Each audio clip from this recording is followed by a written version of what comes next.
우선 한동훈 대표 내일 취임 100일 기자회견을 연다고 해요.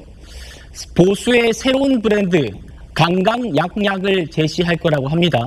어제도 비슷한 얘기를 했었습니다. 들어보시죠.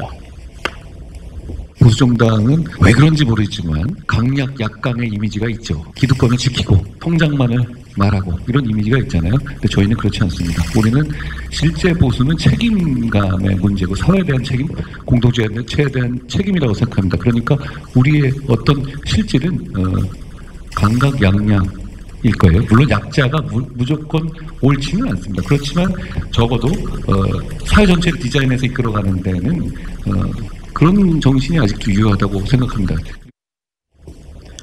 구재남 변호사님, 한동훈 대표의 그런 마음을 또 잘 아신다는 구재남 변호사님께 여쭤보죠. 이재명 대표가 지난 대선 때 비슷한 얘기를 했었습니다. 억강부약, 강한 자를 누르고 약한 자를 돕는다 이랬는데 한동훈 대표가 내일 보수의 그런 실질은 강강약약이다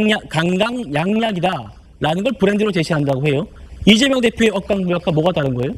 이미지상으로는 사실 억강부약이라는 건 강자를 누르고 거기서 뺏은 걸 가지고서 복지를 한다. 그러니까 정부가 부자나 재벌들로부터 뺏은 걸 가지고 생색을 내고 이게 그런 이미지가 굉장히 강했거든요.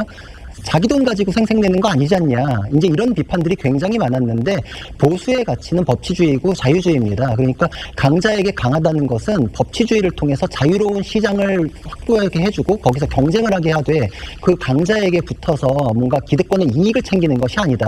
공정한 룰을 챙기기 위해서 나도 엄격한 심판자의 역할을 하겠다. 그리고 약자에게는 따뜻한 보수로서 그분들에게도 절대 소홀함이 없고 강자에게서 원칙을 세우듯 그분들에게도 시장에 자유롭게 참여해서 경쟁할 수 있는 기회를 보장하기 위한 것, 모두에게 원칙을 지키고 따뜻함을 가진 보수의 이미지, 그것을 강강약약으로 표현했다 이렇게 생각을 합니다. 그렇군요.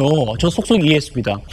이재명 대표가 어떤 민주당이 부자 과세를 통해서 어떤 보편적 복지를 추구하는 그런 모습을 억강부약이라고 한다면 강강약약은 그것과는 다르다.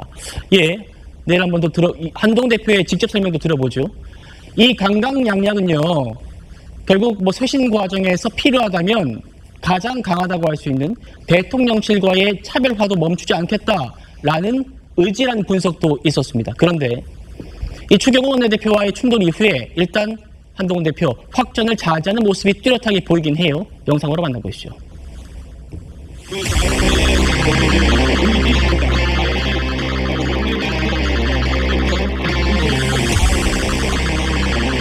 국민의힘이 마음을 모아서 동서고속도로의 완성을 약속하고 지원하겠습니다. 고맙습니다.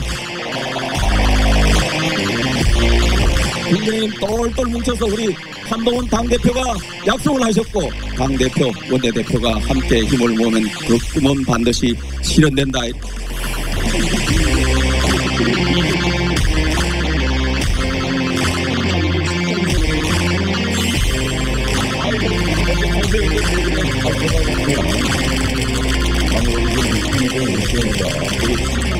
의원님들의 공부는 개인의 공부가 문제가 아니라 결국 거기서 나온 역량으로 나라를 발전시키고 사람들을 잘 살게 하는 것이죠.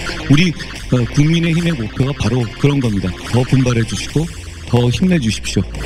우리 한동훈 대표님, 우리 의원님들과 함께 최선을 다하겠다 하는 말씀드리고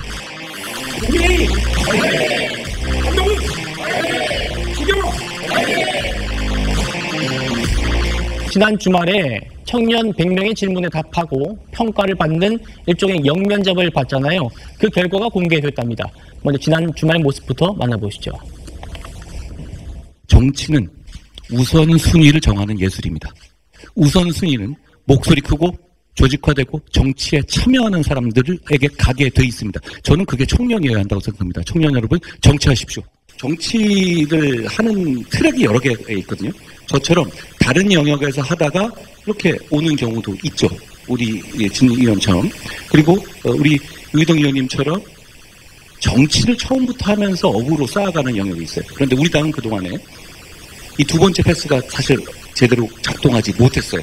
명망가 위주로 한번 데려다 놓고 한번 해봐라. 모든 사람이 진종호처럼 총을 잘 쏠 수는 없잖아요. 청년이 오셔서 저희 당에서 우리와 함께 길을 가면서 성장할 수 있는 길을 만들어야 되고 정치인으로서 커갈 수 있는 길을 만들어야 한다고 생각합니다. 그 길을 만들어 보겠습니다. 자, 설 변호사님. 네. 5점 만점에 한동훈 면접 점수 몇 점이나인가 했더니 4.6점.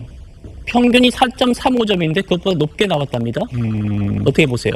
뭐 본인은 만족하셨을지는 모르겠어요. 네. 워낙 뭐 공부도 잘 하셨었고, 뭐 이제까지 뭐 어떤 책이나 시험 봤으면 되게 부분 잘 하셨을 것 같아요. 근데, 저는 4.6점 좀 아쉽다. 네, 그렇죠. 본인이 예. 아마 만점을 맞고 싶었다라는 생각이 아마 욕심이 있으셨을 텐데, 뭐 그래도 저는 뭐 준수한 점수라고 생각을 하고요. 저 자리가 제가 뭐 알아보니까 그냥 이렇게 뭐 뽑혀거나 어떤 선발된 인원들이 간 게 아니라 일반 청년들이라든지 그냥 뭐 무작위로 이렇게 선발된 사람들이고 뭐 질문도 어떤 사전에 정해진 질문이 아니라 그냥 그때그때 즉석에서 나온 질문들을 해서 어떤 답변을 받는 어떤 그런 자리였다고 하더라고요. 근데 이제까지 진보 진영, 그러니까 뭐 진보 진영에는 뭐 워낙 그 말을 유려하게 잘하시는 분도 많고 그렇지만은 보수 진영에서 저는 개인적으로 저런 걸 제일 잘했다고 생각하는 것이 저는 이준석 대표라고 생각을 합니다. 이제까지.